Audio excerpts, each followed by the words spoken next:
Welcome to podcast Sarah and Michael. Welcome to the Deep Dive. I'm Michael, your host, and I am absolutely thrilled to be sitting down today with our resident expert, Sarah. We've got a really intense one today. Hi, Michael. It is fantastic to be here, and a huge welcome to you, our listener, joining us today. We really do have an incredibly complex, fast-moving situation to decode. Yeah, we do. So today's mission is to concisely summarize the sudden and frankly, dramatic escalation of the conflict in the Strait of Hormuz from early May 2026. Right, and just so you know, we are drawing from some really detailed, on-the-ground reports by PPTV HD36 and BBC News Thai to basically cut through all the noise here. Exactly. And the real hook here, the central focus of our deep dive, is the shocking missile and drone attacks on the United Arab Emirates' vital oil facilities. Which is just a massive deal. It's sent absolute shockwaves through global energy markets. Oh, for sure. And beyond the markets, it's trapped thousands of innocent sailors, which is a whole other layer to this tragedy. It really is. So let's begin right at the immediate epicenter of this new escalation. I mean, to understand what just triggered this global panic, we have to look at the unprecedented strike on the UAE. Yeah, we need to break down the sheer scale of the attack by Iran's IRGC. It wasn't just a small skirmish. Right, because the UAE's air defense had to intercept a massive barrage. The numbers from the reports are like 12 ballistic missiles, 3 cruise missiles, and 4 drones. And that combination is specifically designed to overwhelm defensive shields. 2 of those drones actually bypassed the defenses and specifically targeted an ADNOC tanker. Which is the state oil company. Exactly. The physical fallout was immediate. A massive fire broke out at the crucial Fujairah oil port. And there were casualties too, right? I saw the 3 Indian nationals were injured. Yes, unfortunately. And you immediately saw the economic fallout connect to that physical damage. Brent crude oil shot past $115 a barrel. Wow.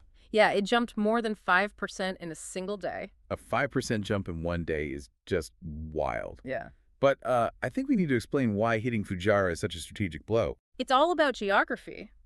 If you look at the map based on the sources, Fujairah is located on the east coast of the UAE, right on the Gulf of Oman. Which means it sits completely outside the Strait of Hormuz. Exactly. That is the crucial detail. It has a pipeline directly from Abu Dhabi, which allows the UAE to export limited crude oil and totally bypass the blocked strait.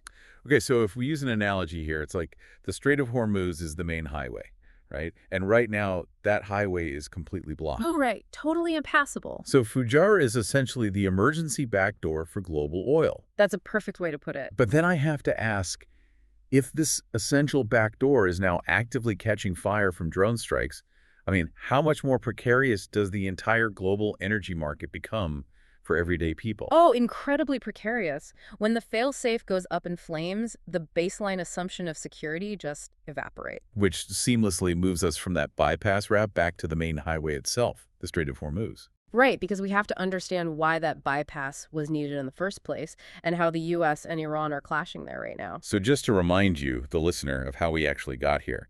Ever since the U.S. and Israel began airstrikes on Iran back in February 2026, Iran retaliated. And the retaliation was massive. They blocked the strait entirely. Which is a route that handles, what, like 20% of global oil? 20% of global oil, yeah, and huge volumes of LNG, or liquefied natural gas. Now, there was a ceasefire in early April, right? It paused the drone strikes. It did pause the strikes, but the actual waters remained blocked.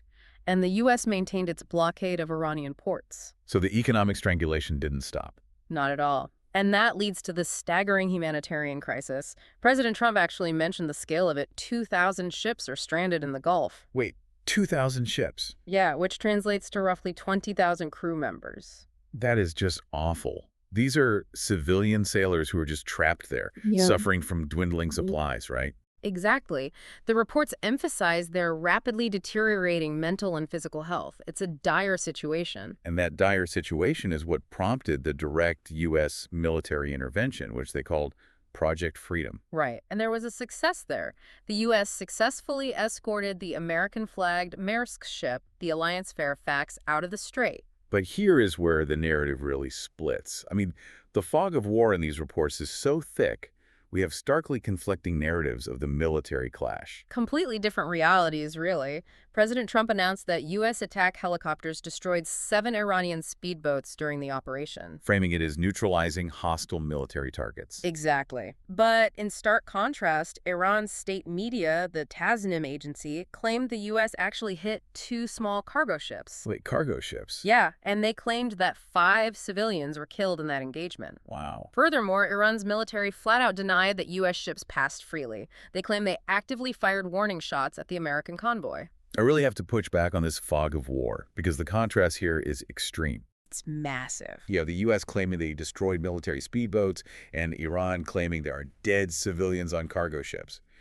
As impartial guides, we obviously cannot take a side here. Right. We're just looking at the reports. Exactly.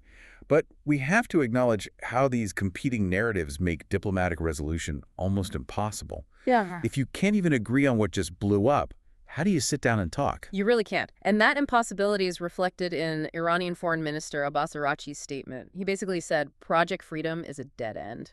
Meaning military escorts won't solve the underlying issue. Right. He stressed that there is no military solution to this political crisis. So with the UAE under fire, and the U.S. and Iran exchanging blows, and entirely conflicting stories in the Strait, the focus really shifts outward. Yeah, we have to look at how neighboring countries and global powers are reacting to this rapidly expanding crisis. Because there's actual regional collateral damage now. The violence is spilling over way beyond the UAE. It really is. South Korea actually reported an explosion on one of their commercial ships anchored near the UAE. Which is terrifying. And then Oman reported that 2 civilians were injured after a residential building was hit. Right, in Buka, which is right on the coast of the Strait, so it's hitting mainland civilian areas now. And naturally, Arab nations are reacting immediately to this. Saudi Arabia expressed deep concern over the military escalation. They're urgently calling for restraint, and they're throwing their support behind Pakistan's mediation efforts. But Qatar took a much sharper tone, didn't they? They did. Qatar strongly condemned the attack. They called it a clear violation of international law and freedom of navigation. They actually cited a specific UN resolution, right? Yeah, UN Security Council Resolution 2817.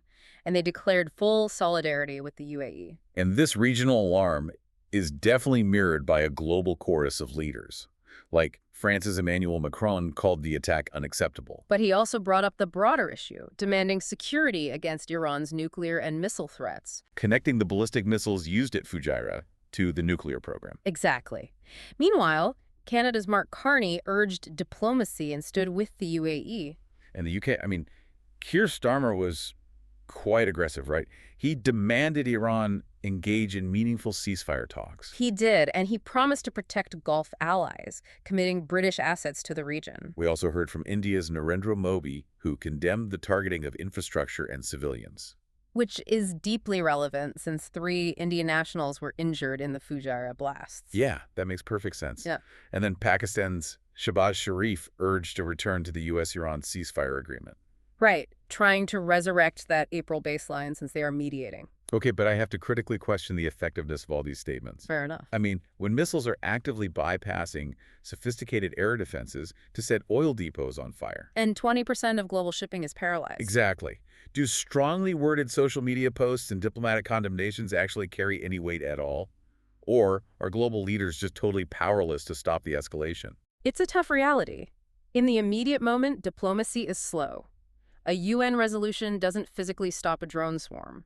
So in a tactical sense, yeah, they are somewhat powerless while the missiles are in the air. Which brings us to the so what for you, the listener. Yeah. Because this isn't just distant geopolitics. No, the conflict has violently escalated with the targeting of the UAE's crucial Fujairah bypass port. And a $115 barrel of oil, along with 20,000 stranded sailors, is a massive disruption to global supply chains. It absolutely is, and that disruption will inevitably show up in your local economy. Yeah, it hits your gas prices and basically the cost of all everyday goods. The inflation risk is mathematical at this point. Before we sign off, there's a final kind of chilling thought I want to leave you with based on these sources.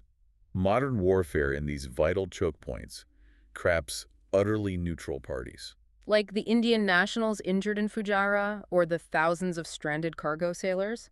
Exactly.